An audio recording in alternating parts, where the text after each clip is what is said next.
आप सभी का फिर से एक बार स्वागत है अमृत की पाठशाला पे। तो आज के इस वीडियो में हम लोग पढ़ने वाले एक पॉलिटी का टॉपिक है। वो टॉपिक है making of the constitution.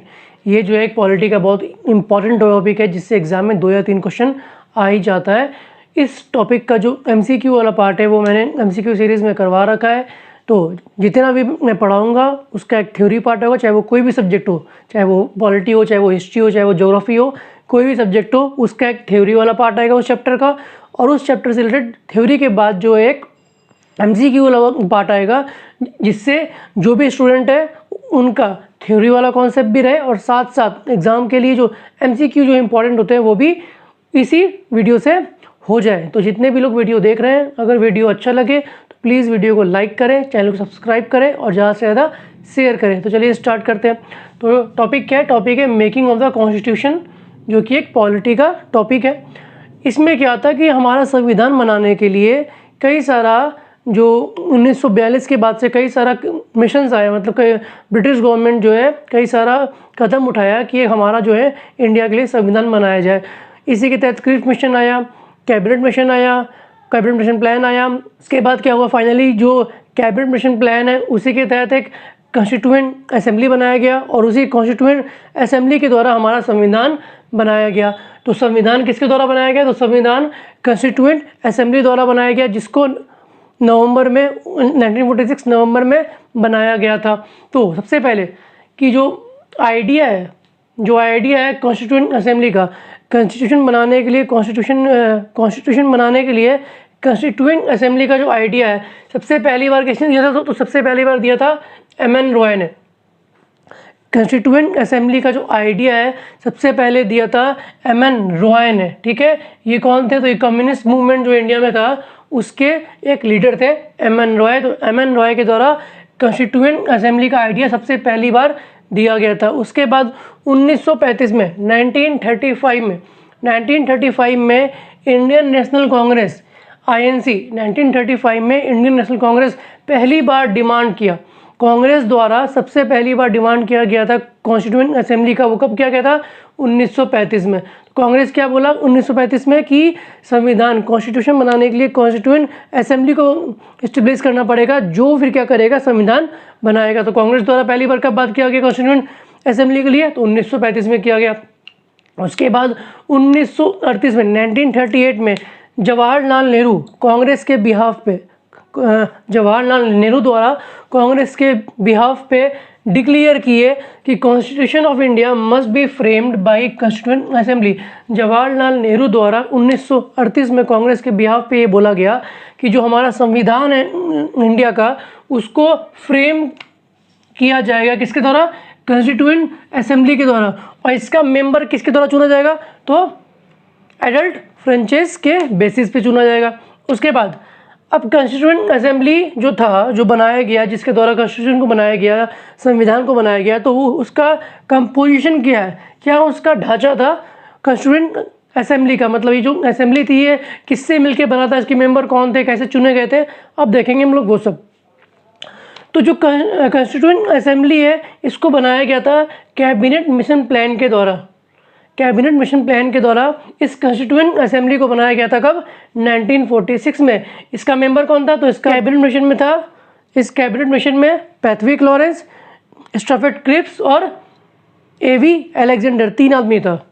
Lawrence, Alexander और क्रिप्स, याद रखने के लिए क्या है? लॉरेंस, अलेक्जेंडर और क्रिप्स, ये जो है ये 3 मेंबर इसमें कैबिनेट मिशन में थे। और जो पैथविक लॉरेंस था वो इसका चेयरमैन था। कैबिनेट मिशन प्लान का जो चेयरमैन था वो कौन था? पैथविक लॉरेंस। ठीक है, उसके बाद इस कॉन्स्टिट्यूएंट असेंबली में 389 सीट्स था। कॉन्स्टिट्यूएंट असेंबली में 389 सीट्स था, जिसमें से इस 389 में 296 जो सीट था वो ब्रिटिश इंडिया से था और जो 93 सीट्स था वो प्रिंसली स्टेट के लिए था। 389 में से 296 सीट जो था वो ब्रिटिश इंडिया के लिए था और 93 सीट जो था वो प्रिंसली स्टेट से था। अब इस 296 सीट्स में से 292 मेंबर, जो 292 मेंबर था, वो 11 गवर्नर प्रोविंस से चुना गया था।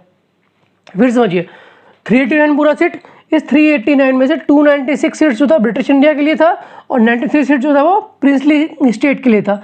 इस 296 सीट में थे 292 जो मेंबर चुना गया था वो उस समय जो 11 गवर्नर प्रोविंस था उसमें से चुना गया, और बाकी जो 4 मेंबर इस 296 में, जो ब्रिटिश इंडिया में से 296 में से जो 4 मेंबर जो बचा वो चीफ कमिश्नर प्रोविंस से चुना गया था। मतलब 296 में से 292 चुना गया 11 गवर्नर प्रोविंस से, और 4 चुना गया चीफ कमिश्नर प्रोविंस से। अब ये 4 चीफ कमिश्नर प्रोविंस था कौन सा? तो ये 4 चीफ कमिश्नर प्रोविंस था दिल्ली, अजमेर या मेवाड़, कुर्ग और ब्रिटिश बलूचिस्तान। मतलब कि इस 296 सीट में से 292 मेंबर चुना गया 11 गवर्नर प्रोविंस है, वो देखते भी कौन है, और 4 चुना गया चीफ कमिश्नर प्रोविंस में से, और वो चीफ कमिश्नर प्रोविंस था दिल्ली, अजमेर, कुर्ग और ब्रिटिश बलूचिस्तान। मतलब दिल्ली से 1 मेंबर, अजमेर से 1 मेंबर, कुर्ग से 1 मेंबर और ब्रिटिश बलूचिस्तान से 1 मेंबर। और 292 मेंबर जो था वो चुना गया 11 गवर्नर प्रोविंस से, और वो 11 गवर्नर प्रोविंस कौन सा था? Madras, Bombay, UP, Bihar, north west frontier province, Assam, Bengal, Sindh, Orissa, central province और पंजाब। इस 11 प्रोविंस में से, इस 11 प्रोविंस में से 292 मेंबर चुना गया कॉन्स्टिट्यूएंट असेंबली के लिए, और 4 मेंबर चुना गया इस 4 कमिश्नर प्रोविंस में से, जिसमें से हर एक में से 1 चुना गया और इसमें से अलग अलग नंबर चुना गया। अब हम देखते हैं इसका और कंपोजिशन क्या था। अब देखते हैं कि क्या हुआ। तो अब यहाँ पे क्या हुआ कि seats were allotted in proportion to their respective population के बेसिस पर सीट्स को क्या किया गया? अलॉट किया गया। हर एक प्रोविंस को और हर एक प्रिंसली स्टेट को उसके पॉपुलेशन के बेसिस पे सीट्स अलॉट किया गया, और वो क्या था? वो था 10 लाख पॉपुलेशन पे 1 सीट, 10 लाख पॉपुलेशन पे 1 सीट, चाहे वो प्रोविंस हो चाहे वो प्रिंसली स्टेट हो। उसके बाद क्या हुआ कि seats allocated to the British province were to be decided among 3 principal communities. British provinces में जो सीट अलॉट किया गया वो डिसाइड किया गया 3 जो मेजर कम्युनिटी था उस समय उसके द्वारा। मतलब कि जो ब्रिटिश प्रोविंस में जो सीट एलोकेट किया गया था वो डिसाइड किया कि कितना सीट कौन जाएगा, कितना सीट किसके पास जाएगा, वो डिसाइड किया 3 कम्युनिटी। वो कम्युनिटी कौन था? मुस्लिम्स, सिख और जनरल। इन 3 कम्युनिटी के द्वारा सीट्स को डिसाइड किया गया ब्रिटिश प्रोविंस में।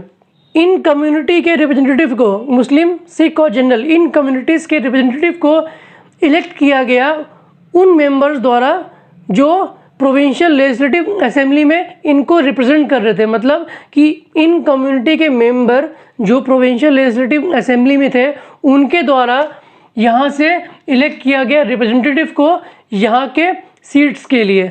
उसके बाद क्या था कि जो रिप्रेजेंटेटिव था प्रिंसली स्टेट का, प्रिंसली स्टेट से जो भी रिप्रेजेंटेटिव आने वाला था उसको कौन चुनता?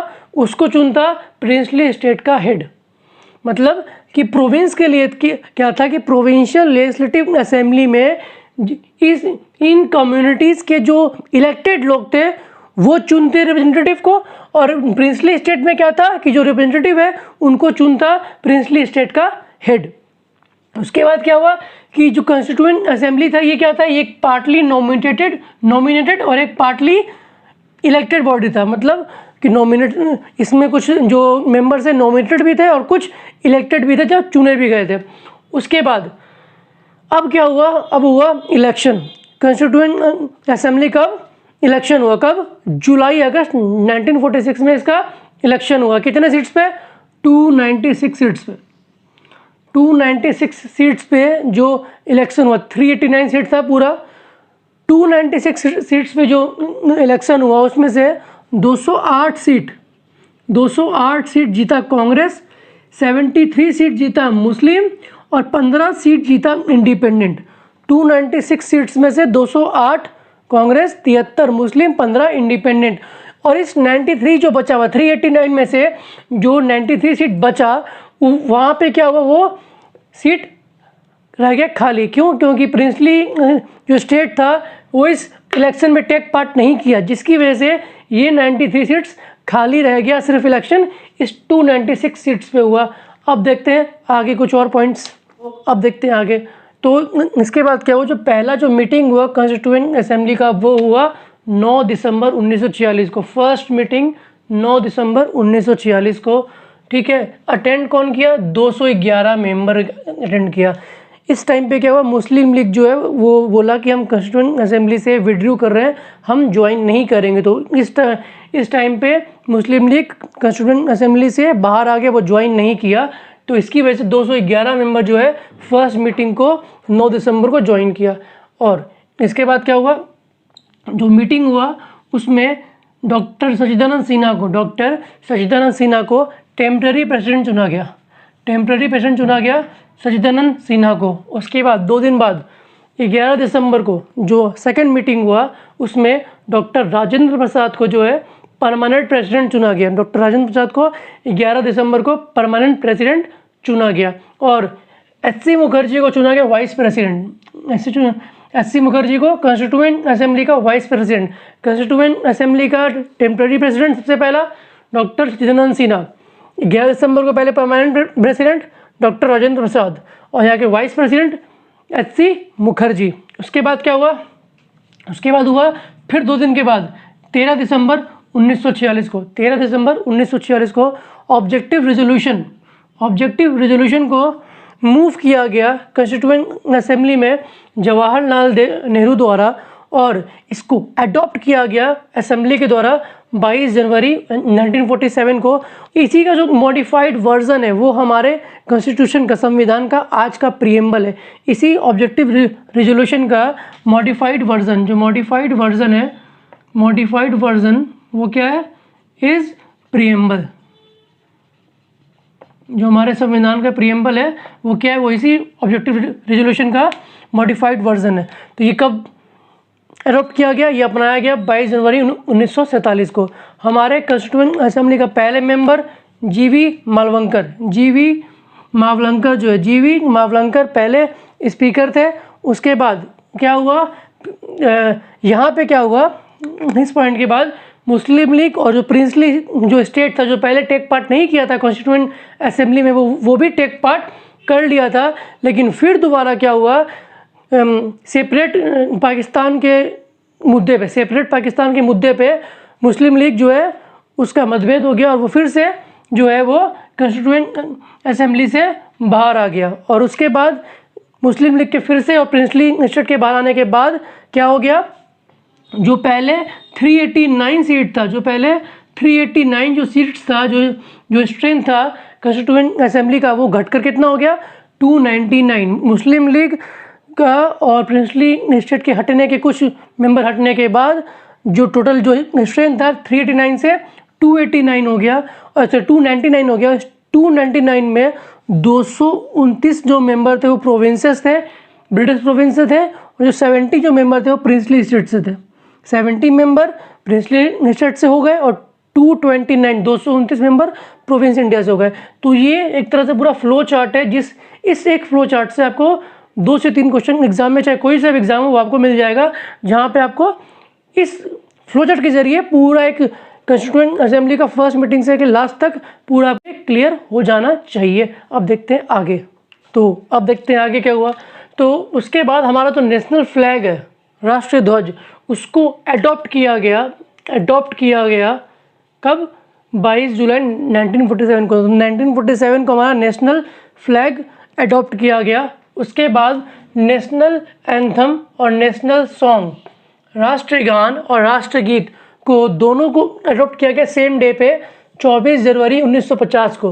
राष्ट्रीय फ्लैग 22 जुलाई 1947, नेशनल एंथम और नेशनल सॉन्ग 24 जनवरी 1950 को। उसके बाद जो पहले हमारे प्रेसिडेंट थे इंडिया के, वो कौन थे, डॉक्टर राजेंद्र प्रसाद, उनको भी 24 जनवरी 1950 को इलेक्ट किया गया। हमारे प्रेसिडेंट जो थे इंडिया के पहले, डॉक्टर राजेंद्र प्रसाद, उनको भी 24 जनवरी 1950 को इलेक्ट किया गया। तो 24 जनवरी 1950 को 3 काम हुआ, नेशनल एंथम, नेशनल सॉन्ग और हमारे पहले प्रेसिडेंट।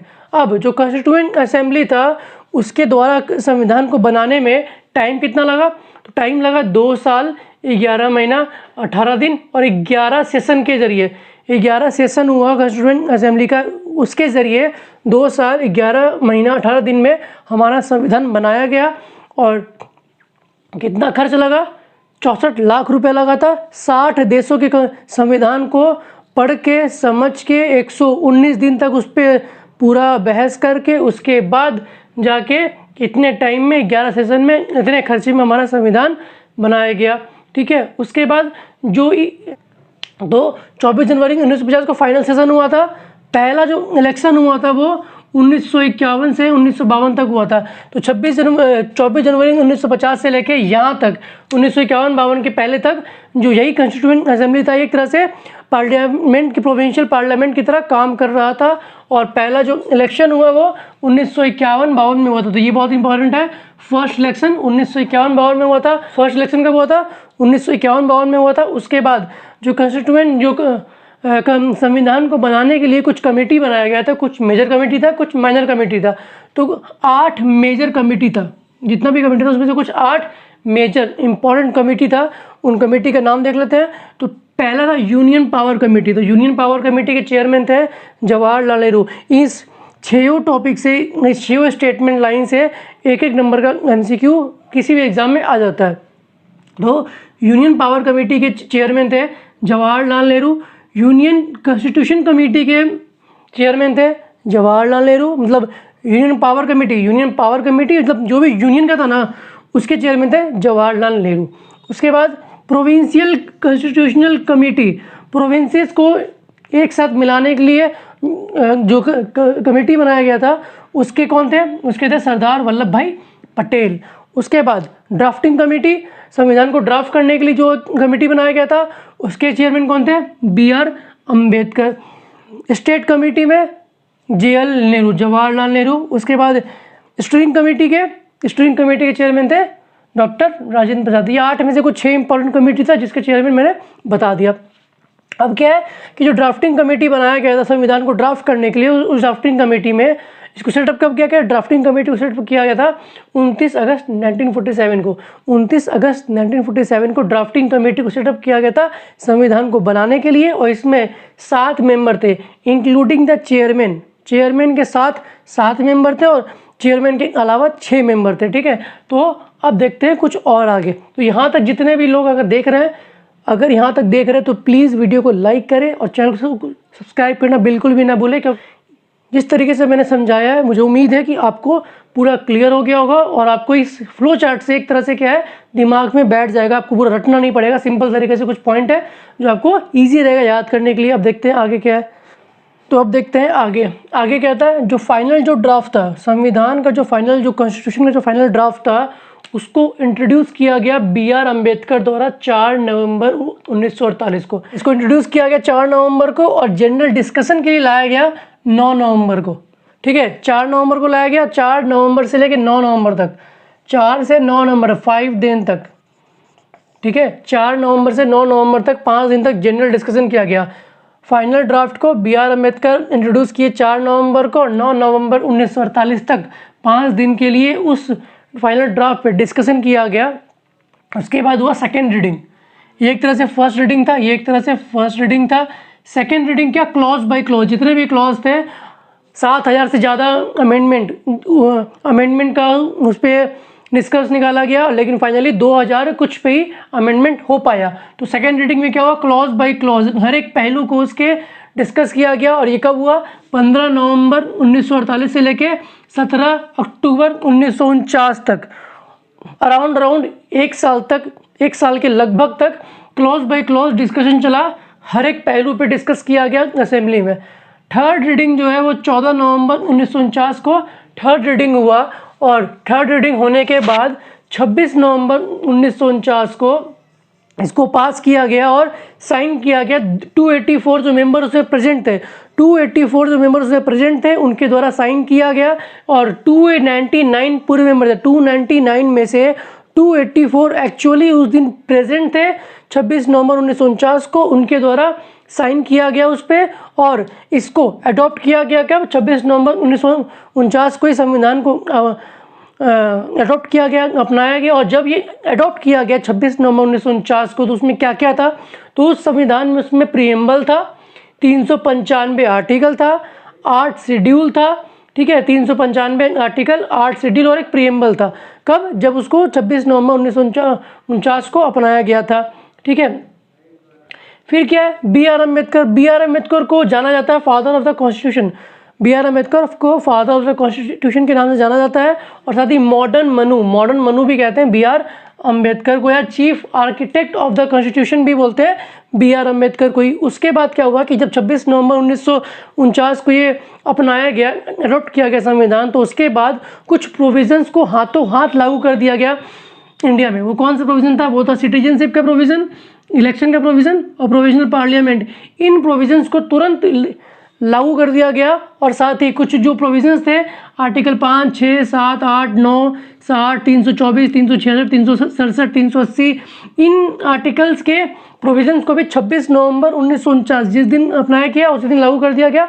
और बाकी जो प्रोविजंस थे उनको 26 जनवरी 1950 को लागू किया गया, जिस दिन ये 26 नवंबर 1949 को अडॉप्ट किया गया कॉन्स्टिट्यूशन को, और 26 जनवरी 1950 को इनएक्ट किया गया, मतलब लागू किया गया। तो लागू किया गया संविधान को 26 जनवरी 1950 को, अपनाया गया संविधान को अडॉप्टेड, ध्यान दीजिए दो छोटा सा बहुत डिफरेंस है, अडॉप्टेड 26 नवंबर को, इनएक्ट लागू किया गया 26 जनवरी को, हल्का डिफरेंस है। अब 26 जनवरी क्यों चुना गया? क्योंकि 1929 के लाहौर सेशन में 1929 के लाहौर सेशन में कांग्रेस जो है पूर्ण स्वराज डिक्लेयर किया था। उसी डेट को ऐतिहासिक बनाने के लिए 26 जनवरी को चुना गया, इसलिए कॉन्स्टिट्यूशन को इनैक्ट करने के लिए 1929 के लाहौर सेशन में कांग्रेस द्वारा पूर्ण स्वराज को लागू करने के जब वो लागू किया था, जब अपना एक स्लोगन दिया था पूर्ण स्वराज का, तो उसी डेट को ऐतिहासिक बनाने के लिए 26 जनवरी 1950 को चुना गया कॉन्स्टिट्यूशन को इनैक्ट करने के लिए। तो आज के इस टॉपिक में हम लोगों ने पढ़ा मेकिंग ऑफ द कॉन्स्टिट्यूशन के सारे पहलू को, सारे थ्योरी को, जितने भी इंपॉर्टेंट पार्ट थे, इस सारे थ्योरी को हम लोग थ्योरी को पढ़ चुके हैं। तो जो भी लोग इस वीडियो को देख रहे हैं तो मैं उनको बता दूं कि मेरे चैनल पे सारा पहले, चाहे कोई भी टॉपिक हो, कोई भी सब्जेक्ट हो, उस टॉपिक का पहले कंप्लीट थ्योरी होता है, ताकि जो भी स्टूडेंट उनके पास एक कॉन्सेप्ट बने, उनको एक बैकग्राउंड मिले, ताकि वो एक अच्छा अंडरस्टैंडिंग बना सके। और उसके बाद उस टॉपिक से रिलेटेड जितना भी एमसीक्यू जो उस टॉपिक से बन सकता है, जो भी बन सकता है, 20, 25, 30 जो भी बन सकता है, वो अलग से आता है, ताकि कॉन्सेप्ट वाला पार्ट भी हो जाए और साथ ही जो एग्ज़ाम के लिए एमसीक्यू इंपॉर्टेंट है वो भी हो जाए। तो अगर आप चैनल पे नए हैं तो प्लीज़ चैनल पे बने रहें, चैनल को सब्सक्राइब करें, ज़्यादा से ज़्यादा शेयर करें और वीडियो को लाइक करना बिल्कुल भी ना भूलें। मिलते हैं नेक्स्ट वीडियो में, और नेक्स्ट वीडियो जो एक बहुत इंपॉर्टेंट टॉपिक होने वाला है, तो ज़रूर से देखिएगा उसको। तो मिलते हैं नेक्स्ट वीडियो में।